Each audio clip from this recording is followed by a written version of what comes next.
Thank you very much, Matt. Thanks, Matt. Let's see, time now. It's just come up to 7:15. A regular drug checking service that is launching this weekend in Bristol will be the first of its kind in the UK that is licensed by the Home Office. It's called The Loop. It had previously been run only as a pop-up at music festivals, but it will allow people to drop off drugs to be tested and will run every month. Rachel Stonehouse reports. You know, my heart obviously reverberates with you and your wife and your whole family. Two parents connected by the death of their children, Ellie and Daniel. You can't express it with words. It's still so painful. You still feel, you know. Yeah. It's like a wound that never heals. Wendy's daughter Ellie died at Boomtown Festival in 2013 after taking ketamine. She was compassionate, she was kind, she listened to people. She wanted to give of herself and she loved cats and she was very, very funny. You've done quite a lot of work and a lot of research to learn and understand more about drugs and about drug checking services as well, haven't you? It is normal for young people not to do what their parents tell them to do, but I really wish we'd had some informed conversations because I did not know what ketamine was. Well, it's completely in my search engine now. I'm always looking up ketamine and finding out whatever there is to be found out.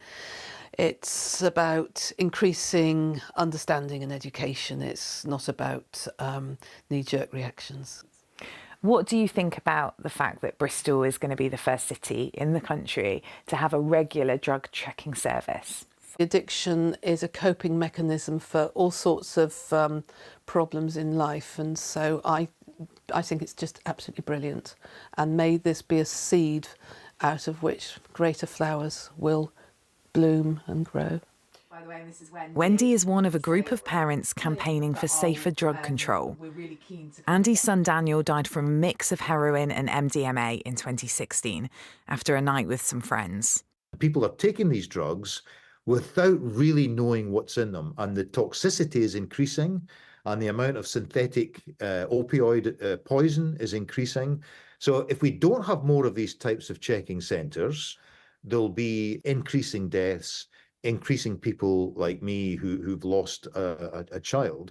So it's to be hugely welcome, and let's have more of them in every city in the country. Drugs testing has been piloted in the UK by the charity The Loop since 2016, often at festivals, but there's not been a regular service until now. The way it works is people can drop off drugs to be tested by chemists in a mobile lab, and they get the results in about an hour. Bristol is the first city in the UK to offer regular checking at Bristol Drugs Project, and it's been licensed by the government. The Loop will come every month, and the focus is on habitual drug users.